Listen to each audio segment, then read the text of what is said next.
ओम श्री सद्गुरु परमात्मने नमः। श्री योग वासिष्ठ महारामायण उपशम प्रकरण सर्ग 74। श्री राम जी ने पूछा, हे प्रभो, योग की युक्ति तो आपने कही जिससे चित्त उपशम होता है। अब सम्यक ज्ञान का लक्षण भी कृपा करके कहिए। श्री वशिष्ठ जी बोले, हे रामचंद्र जी, यह तो निश्चय है कि आत्मा आनंद रूप अति आदि अंत से रहित प्रकाश रूप सर्व परमात्म तत्व है। इसी निश्चय को बुद्धिश्वर सम्यक ज्ञान कहते हैं। यह जो घटपट आदि अनेक पदार्थ शक्ति है, वह सब परमानंद रूप आत्मा है, उससे भिन्न नहीं। यह सम्यक ज्ञानी की दृष्टि है। और सर्वात्मा नित्य शुद्ध परमानंद स्वरूप सदा अपने आप में स्थित है, ऐसा निश्चय सम्यक ज्ञान है। और जो इससे भिन्न है सो असम्यक ज्ञान है। हे रामचंद्र जी, सम्यक दर्शी को मोक्ष है और असम्यक दर्शी को बंध है, क्योंकि उसको आत्मा जगत रूप भासता है और सम्यक दर्शी को केवल आत्मा भासती है। जैसे रस्सी में असम्यक दर्शी को सर्प भासता है और सम्यक दर्शी को रस्सी ही भासती है। सर्व संवेदन और संकल्प से रहित शुद्ध संवित परमात्मा है। उसको जो जानता है वही परमात्मा का जानने वाला बुद्धिश्वर है। इससे भिन्न अविद्या है।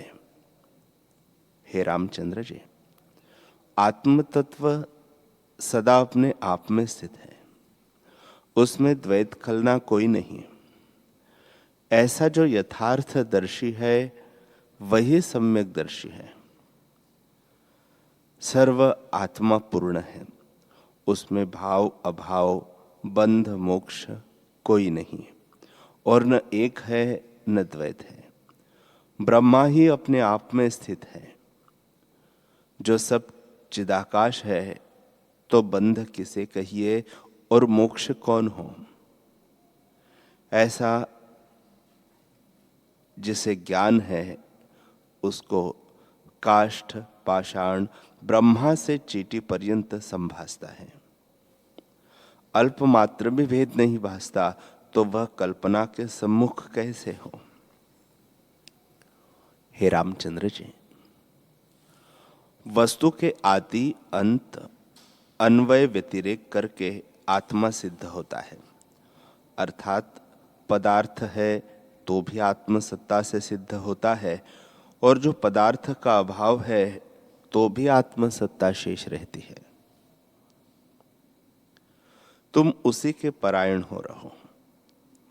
वही अनुभव सत्ता जगत रूप होकर भासती है, और जरा मरण आदि जो नाना प्रकार के विकार वस्तु रूप भासते हैं, वह वस्तु अपने आप में ही फुरती है।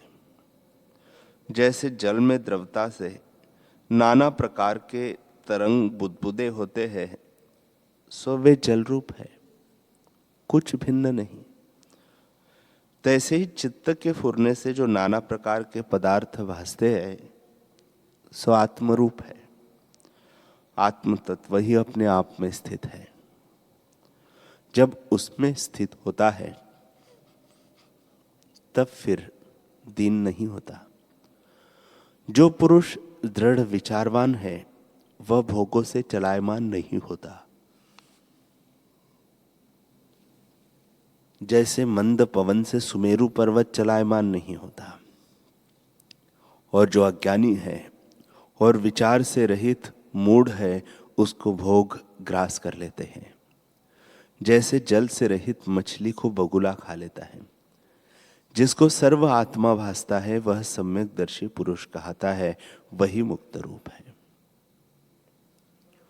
हे रामचंद्र जी, विवेकी पुरुष को जो भोग निकट आकर प्राप्त होते हैं तो भी उनकी इच्छा वह नहीं करता, क्योंकि उसको उसमें अर्थ बुद्धि नहीं।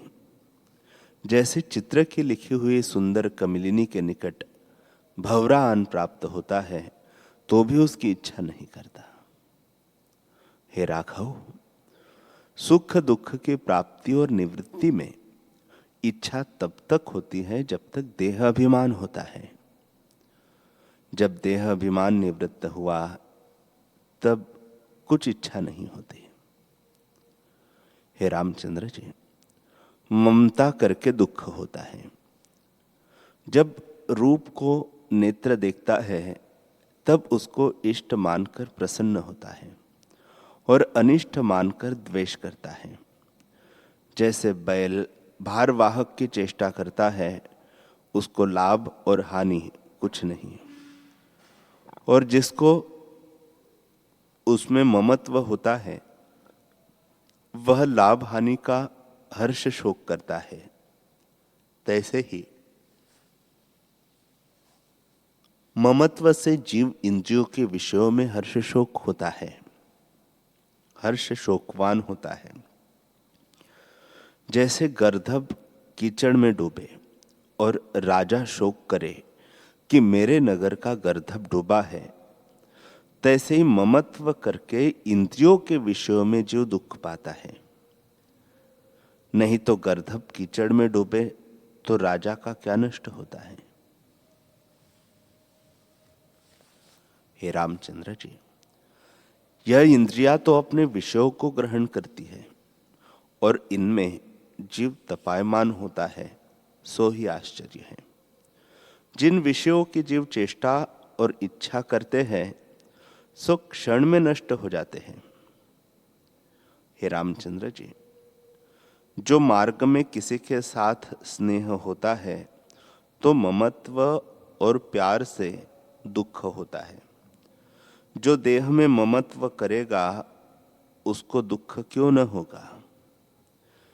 चाहे कैसा ही बुद्धिमान हो व शूरमा हो तो भी संग से बंधनवान होता ही है। अर्थात इंद्रियों के विषय का अहम मम भाव ग्रहण करेगा तो उनके नाश होने से वह भी नष्ट होवेगा। जिन नेत्रों का विषय रूप है सो नेत्र साक्षी होकर रूप को ग्रहण करता है, और जीव ऐसा मूर्ख है कि औरों के धर्म आप में मान लेता है और उनमें तपायमान होता है। जैसे भ्रम दृष्टि से आकाश में मोर पुच्छवत तरुवरे और दूसरा चंद्रमा भासता है, तैसे ही मूर्खता से जीव इंद्रियों के धर्म अपने में मान लेता है। जैसे इंद्रियों का साक्षी होकर जीव विषयों को ग्रहण करता है, तैसे ही चित्त भी अभिमान से रहित साक्षी होकर ग्रहण करे तो राग द्वेष से तपायमान न हो। जैसे जल में चक्र तरंग फुरते दृष्टि आते हैं, तैसे ही इंद्रियों में और इंद्रियां फुराती हैं। आधार आधेय से इनका संबंध होता है और चित्त इनके साथ मिलकर व्याकुल होता है। रूप, इंद्रिय और मन इनका परस्पर भिन्न भाव है। जैसे मुख, दर्पण और प्रतिबिंब भिन्न भिन्न असंग है, तैसे ही यह भी भिन्न भिन्न असंग है, परंतु अज्ञान से मिले हुए भासते हैं। जैसे लाख से सोने, रुपए और चीनी का संयोग होता है, तैसे ही अज्ञान से रूप, अवलोक और मनस्कार का संयोग होता है। जब ज्ञान अग्नि से अज्ञान रूपी लाख जल जावे तब परस्पर सब भिन्न भिन्न हो जाते हैं और फिर किसी का सुख दुख किसी को नहीं लगता। जैसे दो लकड़ी का संयोग लाख से होता है, तैसे ही अज्ञान से विषय इंद्रियों और मन का संयोग होता है, और ज्ञान रूपी अग्नि से जब बिछुड़ जाते हैं तब फिर नहीं मिलते। जैसे माला के भिन्न भिन्न दाने तागे में इकट्ठे होते हैं, तैसे ही देह और इंद्रियों में अज्ञान से मेल होते हैं, और जब विचार करके तागा टूट पड़े तब भिन्न भिन्न हो जावे, फिर न मिले। हे रामचंद्र जी, जिन पुरुषों को आत्मविचार हुआ है वे ऐसे विचारते हैं कि हमको दुख देने वाला चित्त था और चित्त के नष्ट हुए आनंद हुआ है। जैसे मंदिर में दुख देने वाला पिशाच रहता है तब दुख होता है, नहीं तो मंदिर दुख नहीं देता, पिशाच ही दुख देता है। तैसे ही शरीर रूपी मंदिर में दुख देने वाला चित्त ही है। हे चित्त, तूने मिथ्या मुझको दुख दिया था, अब मैंने आपको जाना है। तू आदि भी तुच्छ है, अंत भी तुच्छ है, और वर्तमान में भी मिथ्या जीवों को दुख देता है। जैसे मिथ्या परछाई बालक को वैताल होकर दुख देती है, बड़ा आश्चर्य है। हे चित्त, तू तब तक दुख देता है जब तक आत्मस्वरूप को नहीं जाना। जब आत्मस्वरूप का ज्ञान होता है तब तू कहीं दृष्टि नहीं आता। तू तो माया मात्र है। स्थिर हो अथवा जा, मैं अब तुझसे मोहित नहीं होता। तू तो मूर्ख, जड़ और मृतक है, और तेरा आकार अविचार से सिद्ध है। अब मैंने पूर्व का स्वरूप पाया है। तू तत्व नहीं, भ्रांति मात्र है। जो मूढ़ है वह तुझसे मोहित होता है, विचारमान मोहित नहीं होता। जैसे दीपक से अंधकार दृष्टि नहीं आता, तैसे ही ज्ञान से तू दृष्टि नहीं आता।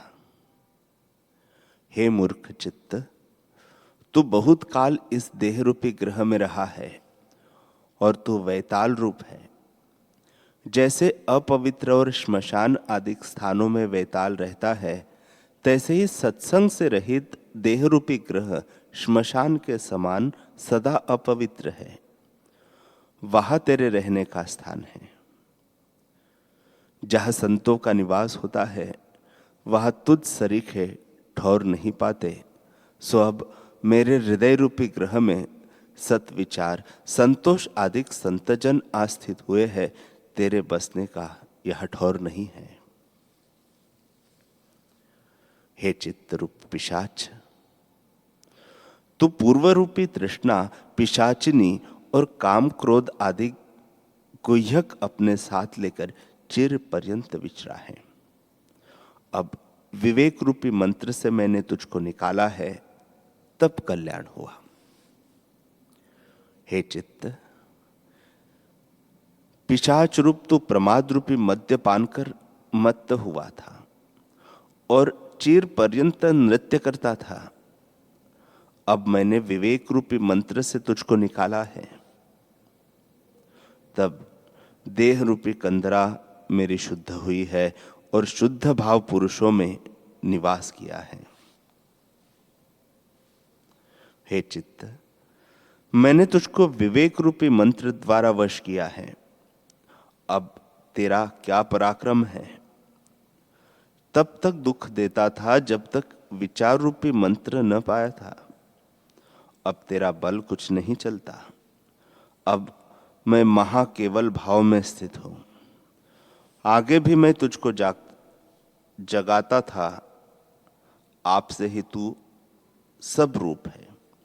जैसे कच्चे मंत्र वाला सिंह को जगाता है और आप कष्ट पाता है, तैसे ही मैं तुझको जगा कर कष्ट पाता था।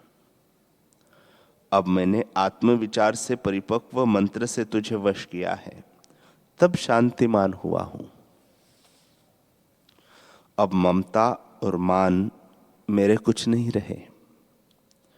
मोह अहंकार सब नष्ट हो गए हैं और इनका कलत्र भी नष्ट हो गया है। मैं निर्मल और चैतन्य आत्मा हूं। मेरा मुझको नमस्कार है। न मेरे में आकाश, न मेरे में कोई आशा है, न कर्म है, न संसार है, न कर्तृत्व है, न मन है, न भोक्तृत्व है और न देह है। ऐसा मेरा निर्गुण रूप आत्मा है। मेरा मुझको नमस्कार है। न कोई आत्मा है, न अनात्मा है, न अहम है, न त्वम है। किसी शब्द का वह प्रवेश नहीं, ऐसा निरापद है। प्रकाश रूप निर्मल आत्मा मैं अपने आप में स्थित हूं। ऐसा जो मैं आत्मा हूं, मेरा मुझको नमस्कार है। मैं विकारी नहीं हूं।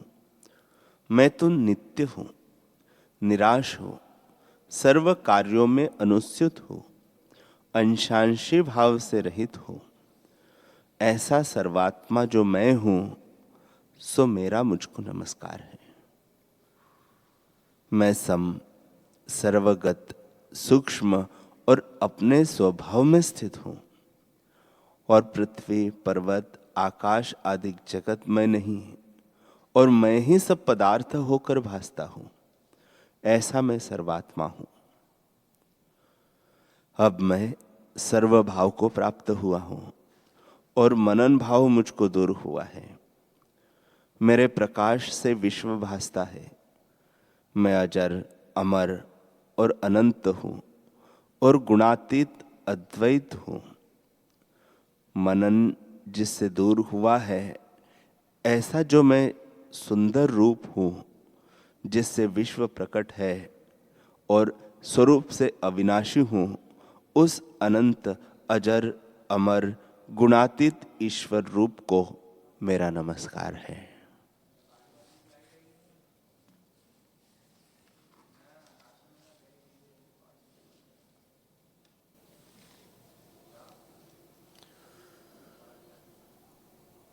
हरि ओम। हरि ओम।